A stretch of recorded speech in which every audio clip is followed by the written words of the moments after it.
बिस्मिल्लाहिर्रहमानिर्रहीम। अस्सलाम वालेकुम students and welcome to my channel easy math. Students कैसे हैं आप सब? ठीक होंगे। नए टॉपिक के साथ, नए लेक्चर के साथ आपके सामने हाज़िर हैं। आपका आज का टॉपिक जो है वो है inverse of a matrix. Inverse of a matrix जो है वो आपकी मैथमेटिकल मेथड की बुक के चैप्टर नंबर 3 की एक्सरसाइज 3.2 में ये टॉपिक है। तो पहले एक्सरसाइज 3.2 से पहले आने वाले जितने भी डेफिनेशंस टॉपिक्स वगैरह हैं उन सब की डेफिनेशंस करेंगे हम, और उनकी एग्जांपल्स देखेंगे, उनका कॉन्सेप्ट को समझेंगे, और उसके बाद फिर एक्सरसाइज को सॉल्व करना स्टार्ट करेंगे। तो इससे पहले जो वीडियोस है वो मैंने चैप्टर नंबर 3 की ही एक्सरसाइज 3.1 सॉल्व की है। उसकी जितनी भी वीडियोस हैं वो आप सारी देखें। उसमें बेसिक कॉन्सेप्ट्स भी बताए हुए हैं, उसमें बेसिक कॉन्सेप्ट्स के बाद एग्जांपल्स भी करवाई हुई हैं, एग्जांपल्स के बाद फिर एक्सरसाइज के भी सॉल्व किए हुए सारे क्वेश्चंस एक्सरसाइज के मैंने सॉल्व किए हैं। तो अगर वो आपने अभी तक नहीं देखे तो वो भी देखें, और उन वीडियोस पर कमेंट लाजमी कीजिए, मुझे बताइए कि आपको वो वीडियो कैसी लगी, और मेरे चैनल को सब्सक्राइब कीजिए और बेल आइकॉन को प्रेस कीजिए ताकि आपको और भी अच्छी वीडियोस मिल सकें इसी टॉपिक्स के रिलेटेड, जो कि मैट्रिसेस और जो इससे आगे मैंने सॉल्व करने सिस्टम ऑफ लीनियर इक्वेशन और डिटर्मिनेंट वगैरह सारे के।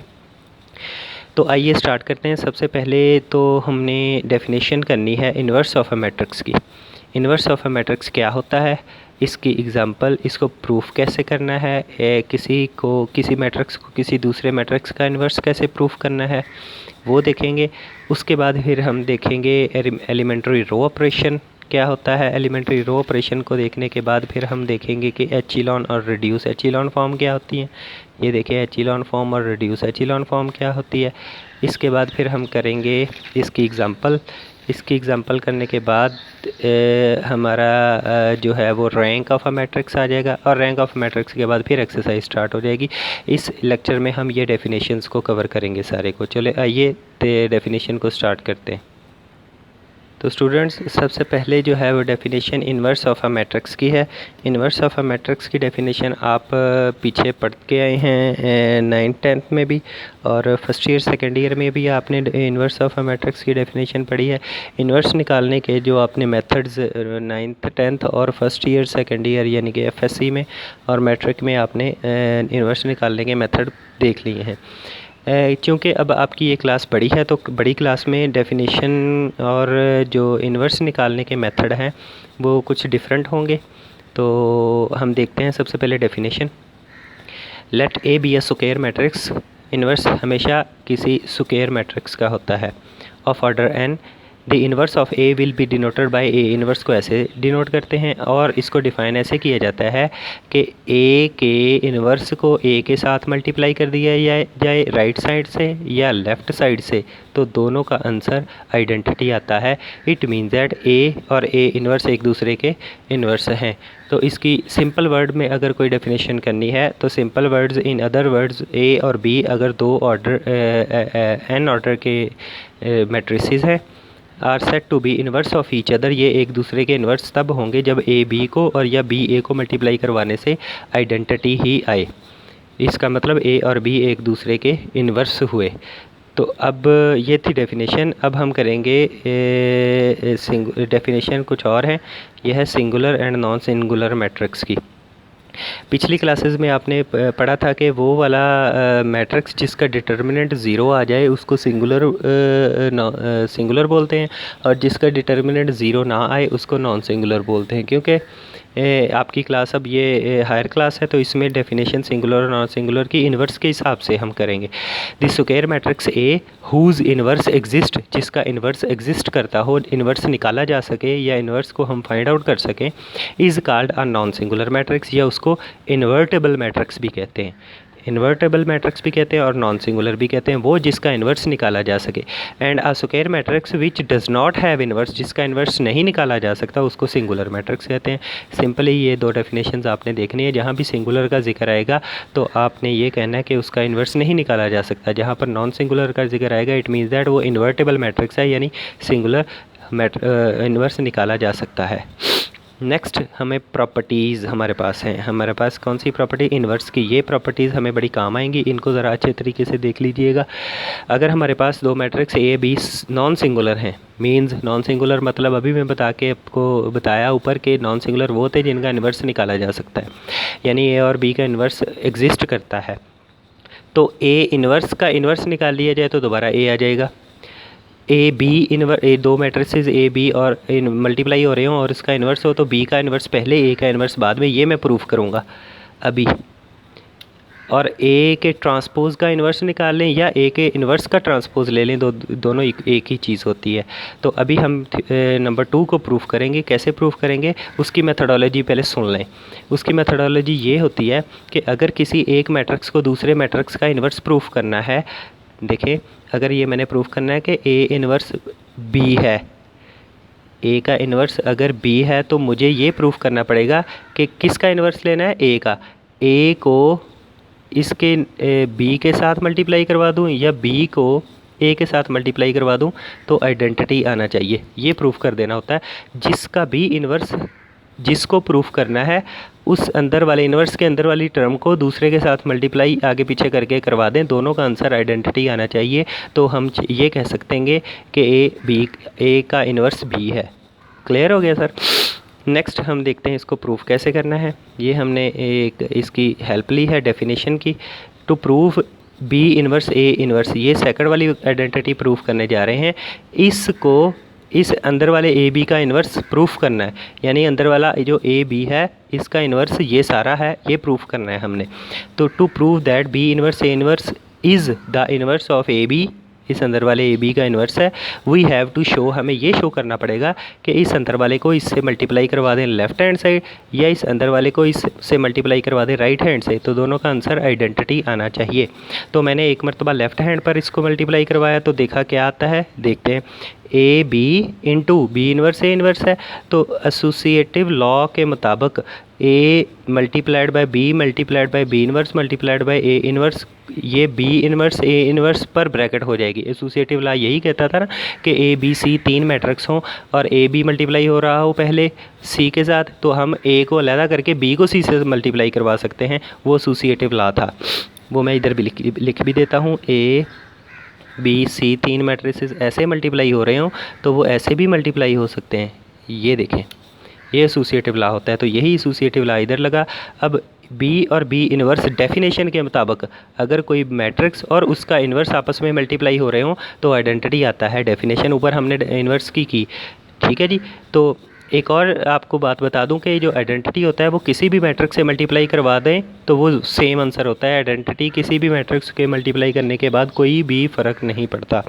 तो ए इंटू ए इन्वर्स आ गया, ए और इंटू ए इन्वर्स यानी कि ए और उसके इन्वर्स को आपस में मल्टीप्लाई किया, अगेन आइडेंटिटी। तो इस सारे का आंसर हमारे पास आइडेंटिटी आ गया एक साइड का। नेक्स्ट जो है दूसरी साइड पर मैंने रख के इसको मल्टीप्लाई करवा दिया। ये देखें, बी इन्वर्स ए इन्वर्स के राइट साइड पर ए बी को मल्टीप्लाई करवा दिया, तो इस पर भी एसोसिएटिव लॉ लगाया, तो दरमियान में ए इन्वर्स इंटू ए है, तो वो जब आपस में मल्टीप्लाई हुए तो ए के साथ ए के इन्वर्स को जब भी मल्टीप्लाई करवाऊंगा तो आइडेंटिटी आएगा। आइडेंटिटी किसी मैट्रिक्स को कोई मल्टीप्लिकेशन में नहीं छेड़ेगा। बी इन्वर्स इंटू बी आ गया, वो फिर अगेन आइडेंटिटी आ गया। तो हमने राइट हैंड साइड पर भी जब मल्टीप्लाई करवाया तब भी आइडेंटिटी आया, ये प्रूफ हो गया। लेफ्ट हैंड साइड पर भी जब करवाया तब भी आइडेंटिटी हो गया, ये प्रूफ हो गया।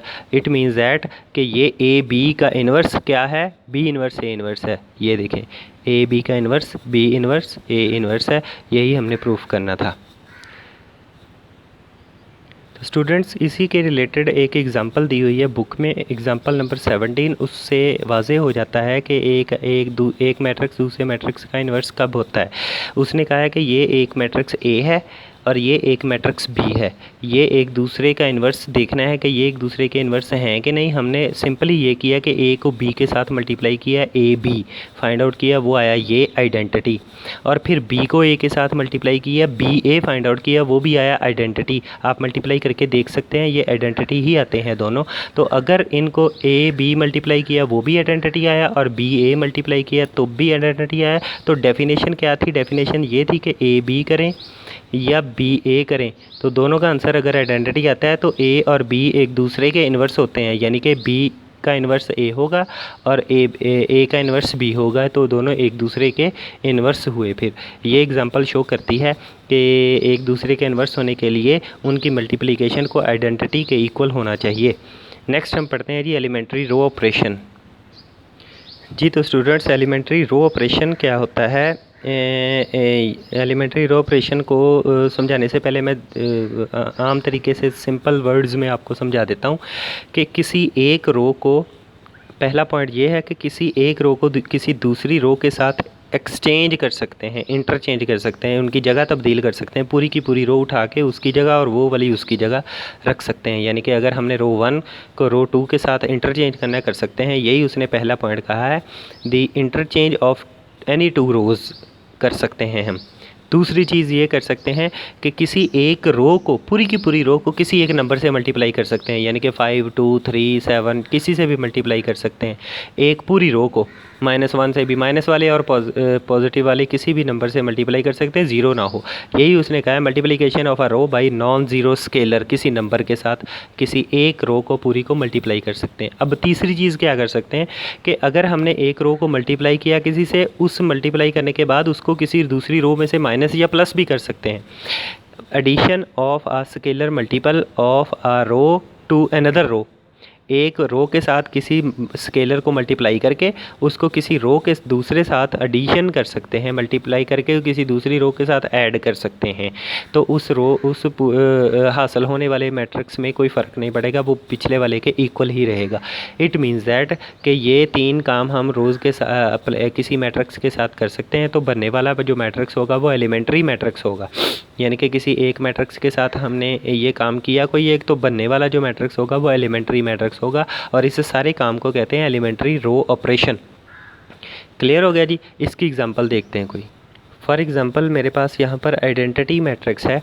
आइडेंटिटी मैट्रिक्स को हम हमारे रूल के मुताबिक वो क्या कहता था, इंटरचेंज ऑफ एनी टू रोज़। 2 रोज़ को आपस में इंटरचेंज कर सकते हैं।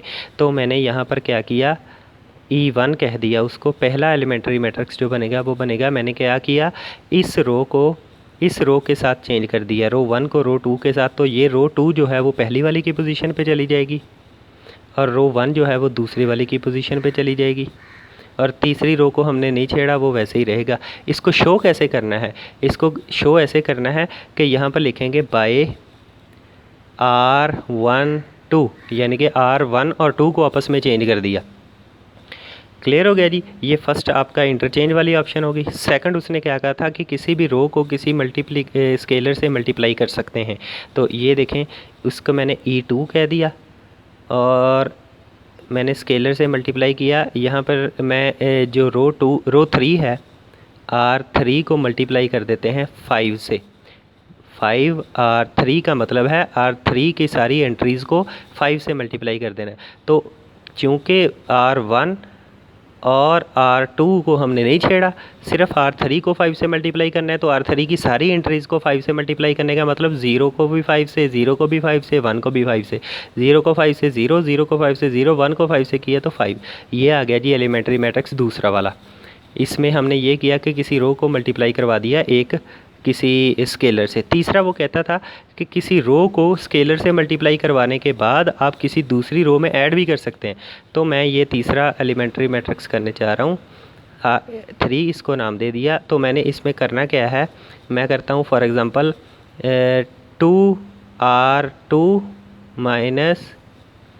R2 में से माइनस कर देता हूँ 2R1, यानी कि R1 को 2 से मल्टीप्लाई करवा के R2 में प्लस कर देता हूँ। R1 को, ये वाली R1 है, इसको 2 में मल्टीप्लाई करवा के R2 में प्लस कर देता हूँ। तो याद रखिए हमेशा ये जो ऑपरेशन मैंने लिखा है, इस ऑपरेशन में जो पहली वाली टर्म होती है उसमें चेंज आना है, इसमें चेंज नहीं आना। चेंज R2 में आना है, पहली वाली में आना है। R1 में 2 से मल्टीप्लाई करवा के R2 में ऐड करना है हमने, तो चेंज आना है दूसरी वाली में। तो अगर दूसरी वाली में चेंज आना है तो बाकी रोज़ तो वैसे लिख देता हूँ 0, 0, 5 पहली वाली और तीसरी वाली। और जो दूसरी वाली है उसका मतलब क्या है, R1 में 2 से मल्टीप्लाई करवा के R2 में ऐड करते जाना है। 0 को 2 से मल्टीप्लाई करवाया 0 ही आ गया, और 1 में ऐड किया तो 1 ही आ गया। 1 को 2 से मल्टीप्लाई करवाया 2 आ गया, और इसको 0 में ऐड किया तो ये 2 आ गया। 0 को मल्टीप्लाई करवाया 2 से 2 ही आ गया, और इसको R2 में की एंट्री से प्लस किया तो 0 ही आ गया। ठीक हो गया जी।